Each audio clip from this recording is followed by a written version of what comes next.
Vinny? Arne, first of all, obviously, it appears that you're targeting reinforcements in the forward line and in the back line. So Alexander Isak and Mark Guehi, what can you tell us at the situations regarding potential for them to lose from Liverpool players? What I can tell you is not a lot. And if someone else is going to ask that question, it's going to be the same answer. So, as I've said so many times, and it's been shown on Friday as well, I could even impact the game Friday with the players we had on the bench. Federico came in, scored a goal. So it would be much nicer for us to talk about the players we have and for me. But I can also understand that you have to ask this question, but your superior probably told you, and I know what his answer is going to be. I told my superior. Oh, you? Okay. Or are you? At the same time, what are you expecting going to Newcastle? Because obviously a lot of things have been said off the pitch, so that could potentially add to the atmosphere as well as maybe even Newcastle's motivation. Yeah. Nothing to do with anything that's in the media a lot, but I think if you go to Newcastle, you know what to expect. We've played them 3 times last season, and twice their intensity levels were above ours. So in the away game, especially the first 60 minutes, they were so intense. They were fully deserved, had the lead, and in the League Cup final, they were more intense than us as well. So I don't think they need anything to add for them being intense if they play at St James's Park. It is, yeah. They play at St James's Park. So yeah, it's apart from the intensity, it's a very good team. They have also a team that can make it a fight, if you want to call it like this. They have players for this, but they also have players that are so comfortable in the ball. So one of the best teams in the league, and one of the most difficult away games that you can have in a season, especially, as you say it here, under the lights. Yeah, under the lights. So yeah. And what difference can Ryan Gravenberch coming back make to your overall solidity? I think a lot. At least if he's the same player as he was last season, that could help us a lot. If you just simply look at the second goal we conceded, they could just go from one side, from the 18-yard box to the other side, without being attacked, which was smart because Virgil and Ibu needed to go back because it was a 4 versus 2 situation. But I think if you look back at last season and every single time he played, Ryan would have been in that position, and for him not being there, and us playing with very good players, but very attacking-minded players. That, for example, hurt us in that goal, and that wasn't the first time where we lacked a player in that position in the counter-attack for the other team. So, normally, if he brings his normal level, it would definitely help us to have him back again. Just a word on the fitness of the squad. Is there any news about Frimpong and Bradley's fitness? Yeah,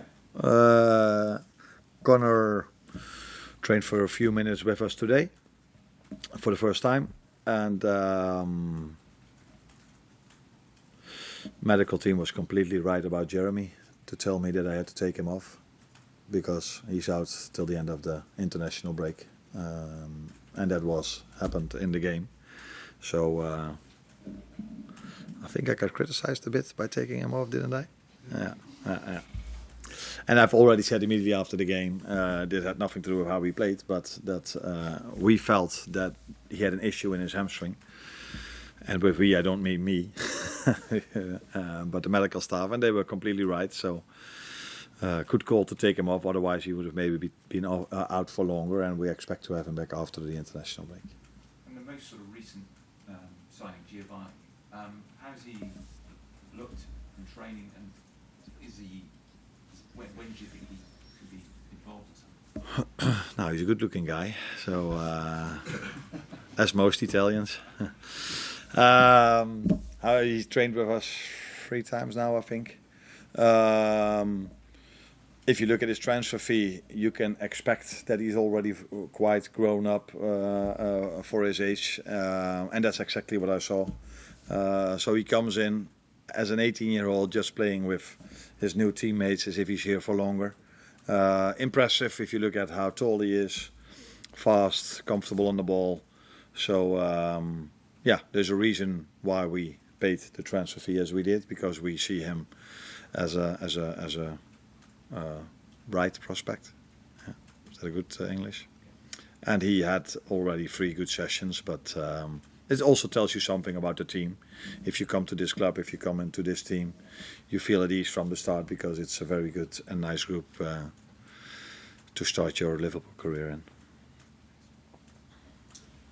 How big a concern is that right back area for you now? Because you mentioned Conor Bradley doing some training, Joe Gomez has had his injury problems as well, now Jeremy Frimpong. All of a sudden it looks like you were well stocked in that area, but are you concerned about the fitness and how sort of the records have been with the others that might be fit? No, Jeremy has a very positive injury record. Conor has been out once or twice last season. Yeah, these things happen in a season. We only have at the moment 2 injuries. Unfortunately, it's 2 for the same position.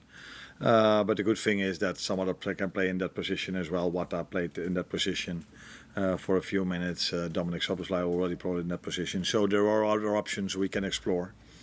Joe Gomez is definitely one of them, but for him to already play 20 minutes, that was already quite a lot. I wouldn't say he had a setback, but he wasn't able to train 3 days in a row completely with the team, which is completely normal if you're out for so long and all of a sudden the manager needs you for 20 minutes. But he's training with the team, so let's see where he is on Monday, if he can be involved in the team or if he can even start. But there are other options we have as well in this position. It's just, you cannot prepare for 2 injuries in one position. It would be stupid for us to have 3 fullbacks or 5 left backs, although we have 3 left backs at the moment. So we're unlucky that the right fullbacks are injured. Yeah. And you briefly mentioned it before, Chiesa, what a moment for him, coming off the bench to get his goal against Bournemouth. Do you see him as having a bit more of a role to play this season? I know injuries hampered him last season. Do you think he'll have a more significant role in your team this time? Yeah, if he's more available, then he has already more chances to impact our results or his playing time. So yeah, but then it's about him staying as fit as he is at the moment. So I see a totally different Federico now than through large parts of last season, which is completely normal because he missed out on the whole pre-season and then comes into a Premier League rhythm in terms of amount of games and in terms of intensity. So he's in a much better place now. And as we can all see, when we needed a goal and I looked at the bench, I only had him and Rio, a 16-year-old, as attacking options. So yeah, for me, although Rio did really well in pre-season, it was quite a normal choice to make to bring him in, and he delivered. We obviously don't want to talk about specifics in terms of players coming in, but you mentioned maybe that lack of options in terms of attacking players coming on. Is it going to be a busy couple of weeks in terms of adding to your squad depth before the window closes? No, I don't think so, because then I should be unhappy with the squad we're having, and I'm very, very happy about the squad we are having.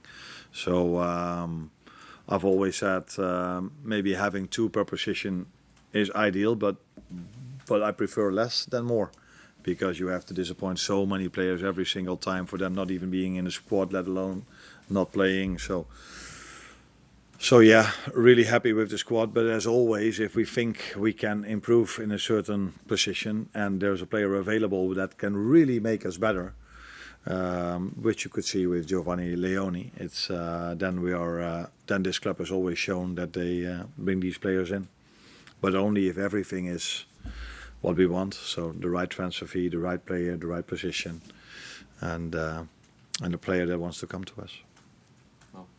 Hi Arne, you've spoken previously about the difficulty of changing so many players in the starting 11 and perhaps the influence that's maybe had on some of the defensive structures.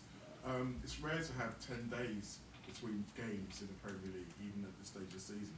How helpful has that been to be able to get more time with the players on the training pitch and maybe kind of drill some of those structures a little bit more?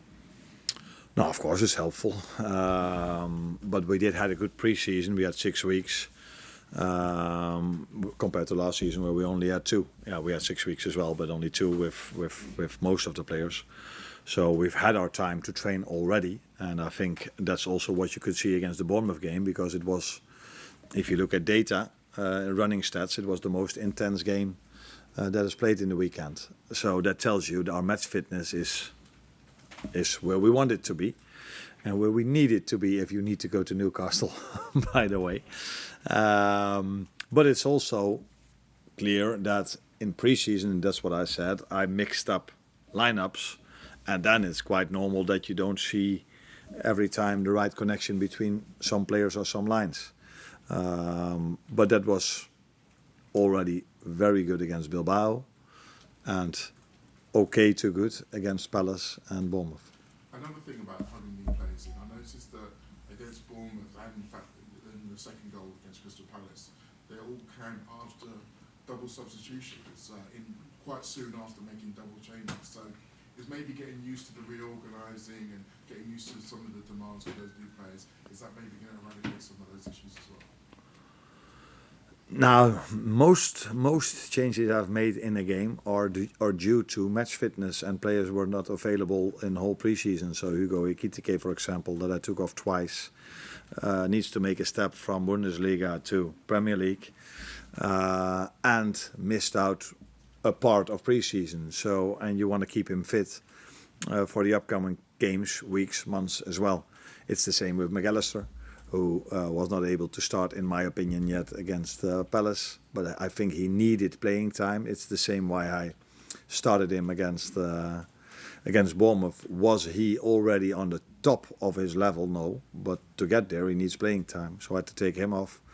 Now, I just spoke about Jeremy, who comes from a different league. And so, yeah, you need to take this into account, although that's sometimes difficult for a fan or a pundit, because they're like, you need to win this game. Yeah, we need to win this game, but we need to keep them fit for the rest of the season as well. And we do have players on the bench that are equal to the ones that start. So then you need to use your squad. So I see it as a coincidence that we've conceded our goals after the substitutions.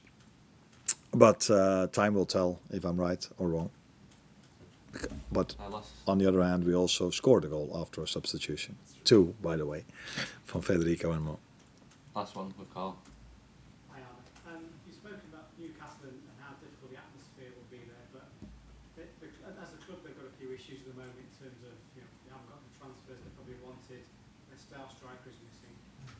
Does that make it easier for you in a way to go there, knowing that they're a club with troubles? No, I don't think they're a club of troubles. They had a very good start of the season against Villa. Good game for them. I think they were able to get more out of the game than the 1 point they got. So it's not only difficult, or it's mainly difficult because of the players they are having there, not only because of the fans. But the atmosphere is great, like it is at Anfield. So we are used to a certain environment. But St James's Park is, if I just remember last season, when it was in an evening game, by the way, as well, the atmosphere was amazing, and it will be the same. But why is the atmosphere amazing? Because the players can perform. They can add to the atmosphere by being as intense as they were, bringing the quality as they brought in that game. So that's going to be the challenge. The challenge is of course also playing in a stadium where the fans will be there for the home team, and that always helps every home team. I can tell you about us. So the last 15 to 20 minutes at Anfield, it wasn't a coincidence that we scored twice, because the fans helped us in that moment of time. But if you only have fans and you don't have the players, then you can forget it. So the main thing we have to be ready for are their midfielders, their last line, their free forwards. And although I assume, I'm not sure, but I assume Isak is not playing, from what I read in the media. But they still have Anthony Gordon as a 9. They still have Elanga as a left winger, right winger, and Barnes from the left. And then Jacob Murphy isn't even playing, who was very good against us twice last season. So this is the Premier League. We all have a lot of options, and Newcastle have them as well. You won your first game 4-2. It was a great night. Were you surprised by some of the criticism you got after that game? Did I? What was the criticism? Just in terms of, sort of maybe the way your side approached it. There was people saying you're too open, you're more open last season. Or is that just the high bar that you set, that your team set? Of course, that has something to do with the bar we set. And I agree, we were at moments too open. First goal was, I think, mainly unlucky that we lost the ball in a position we shouldn't lose it. And then we were 3 against 3, which is normally not a problem, but we had a disadvantage to our opponents, Ibu and Robbo. Second goal is definitely being too open. So if all your 3 midfielders are inside the box, and we were just talking about Ryan, that's too open. So I agree on that. But also the reason why we scored the 3-2, that it was one of our midfielders, Curtis Jones, arrived in the box, what made it difficult for the goalkeeper. Ball fell to Federico.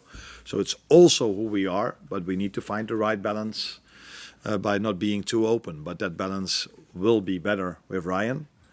Unfortunately, if you want to judge me or us, we now have to play Newcastle and Arsenal, who are normally teams that are going to be above Bournemouth in the league.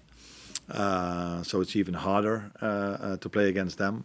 But with Maka being back, with Ryan in his normal position, I expect us to be even better prepared for the counter attack than we were in this 2-2 moment, because I've watched the game, I think, twice back, and I don't think there's, apart from the 2 goals, where especially the second one is a counter attack, I don't think there were many other counter attacks from Bournemouth. But yeah, if it leads to a goal, it's of course a big story. And for us, conceding 2, that's too much in a home game. So yeah, that's too open now. Thank you, guys. Cheers, Arne. You're welcome.